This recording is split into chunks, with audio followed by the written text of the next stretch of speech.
안녕하세요. 팩트만 전달드리는 데이업의 김기동입니다. 우리 기술 금일 급등을 했습니다.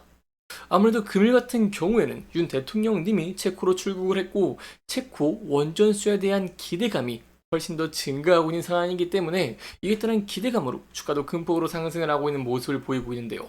그렇다면 저희가 이 부근에서 이 체코의 원전 수주 성으로 확신하고 있는지 여기에 대한 내용 그리고 향후 기대되는 전망들 알아보는 것이 중요하겠죠. 여기에 대한 내용 함께 살펴보고요. 그 이후에 체코 이후의 미래 바로 다른 나라들의 추가 수주 가능성까지 저와 함께 자세하게 살펴보도록 하겠습니다.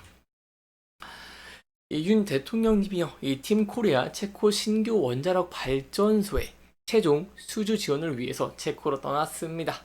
이번에 19일부터 22일, 2박 4일 동안 체코를 공식적으로 방문을 하고요. 이 신규 원전의 최종 계약을 위해서 좀 세일즈 외교를 펼친다라고 할 수 있겠습니다. 이에 따라서 이제 원전 관련주들도 이에 힘입어서 좋은 모습을 보이기도 했죠. 그렇다면 저희가 이 부분에서 과연 어떠한 포인트를 지켜봐야 될까요? 이번 체코 순방의 중요한 골자는 바로 이것입니다. 원전 동맹이다 라고 좀 설명을 드릴 수가 있겠는데요. 이번에 체코와 원전 동맹을 구축을 할 방침입니다. 체코와 한국 그리고 이 체코의 동맹을 결성하게 된다고 한다면 향후에 폴란드라던가 루마니아 등 동유럽 지역에서 원전을 추가 수주를 할 수 있고요. 더 나아가서 이 원전 시장에서 좀 영역을 훨씬 더 큰 폭으로 확대를 할 수 있는 계기가 되겠죠. 따라서 실질적으로 어떠한 내용이 나오는지 제가 계속해서 여러분들에게 전달 드리도록 하겠습니다.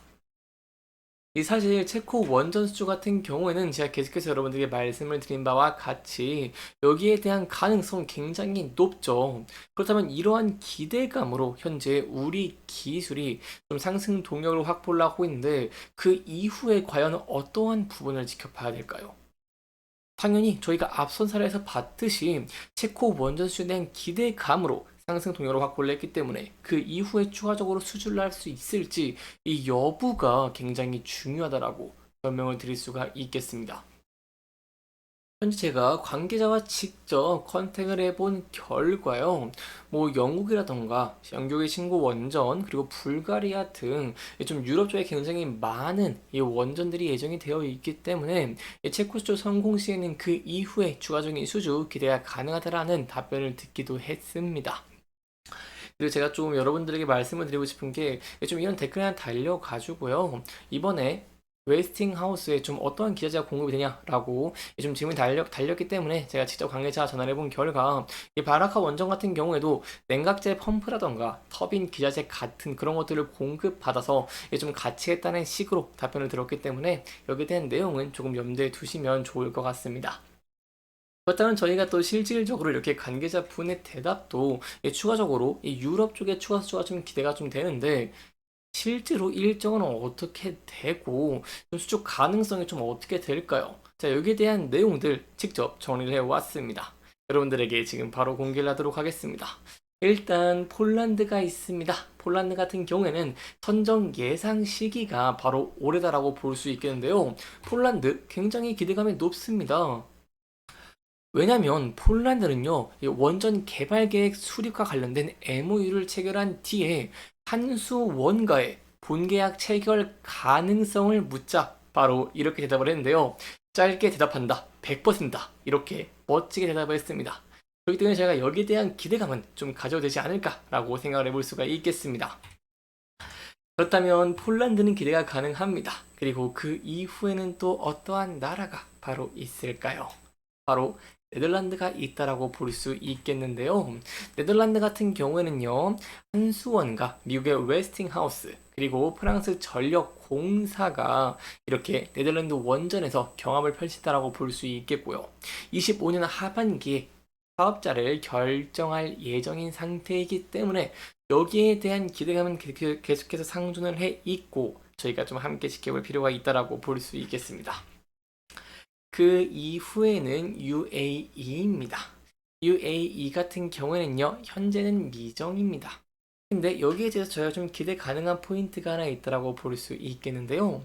한전은요, 이 원전에 UAE 원전 1, 2, 3호기에 이어서 4호기까지 상업 운전에 개시를 성공을 했죠.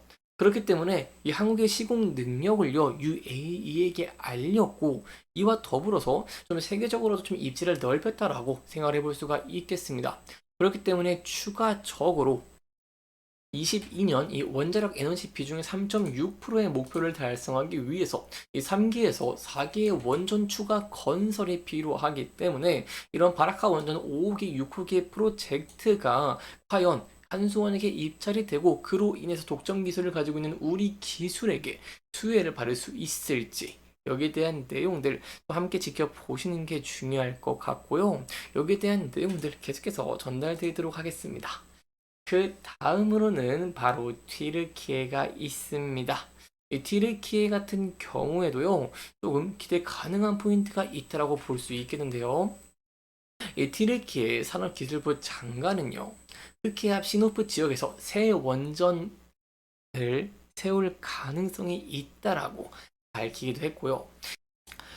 시노프와 트라제 등지를 두 번째, 세 번째 원전 후보지로 놓고 원자력 발전소 건설 사업을 고려하고 있는 상황이라며 이 부분에서 대한민국과 협업할 준비가 돼 있다라고 밝히기도 했습니다. 이 한전 같은 경우에는요, 튀르키예와 면담을 거쳐서 예비 제안서를 냈고 내년 공동사업 타당성 조사에 나설 예정이기 때문에 여기에 대한 기대감이 있고요. 여기에 대한 내용 제가 계속해서 추적하면서 여러분들에게 전달드리도록 하겠습니다.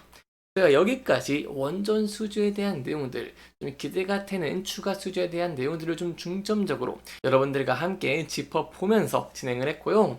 마지막으로 차적인 부분까지 함께 살펴보도록 하겠습니다. 차트 보시면 금일 같은 경우 우리 기술 급등을 하는 모습을 보였습니다. 아무래도 윤 대통령님이 이렇게 체코로 출국을 하고 나서 여기에 대한 기대감이 점차 증가하고 있는 상황이라고 볼 수 있겠죠. 그래서 이러한 면들이 점차 부각이 되면서 추가적인 상승을 보여낸다라고 한다면 이렇게 앞서서 저항을 받았던 구간대를 돌파할 수 있을지 함께 지켜보시는 게 굉장히 중요할 것 같고요. 이러한 상황 속에서 저희가 좀 긍정적으로 볼 수 있는 부분이 바로 수급적인 측면입니다. 수급적인 측면을 보시면은 이렇게 외국인 투자자들이 3거래일 연속 매수를 하는 모습을 보이기도 했고 수급적인 측면이 이렇게 긍정적으로 들어오게 된다고 한다면 이런 면에 힘입어서 상승 추세를 이어갈 가능성도 있기 때문에 수급적인 측면 저희가 함께 계속해서 지켜봐 주시면 정말 감사할 것 같습니다. 다만 항상 리스크적인 측면도 대비하는 것이 굉장히 중요한데요. 이 부근대에서 저항을 받고 주가가 소폭 조정을 받으면은 앞서 이렇게 지지를 받았던 구간대에서 지지를 받을 수 있을지 여부까지 함께 지켜보시는 게 좋을 것 같습니다.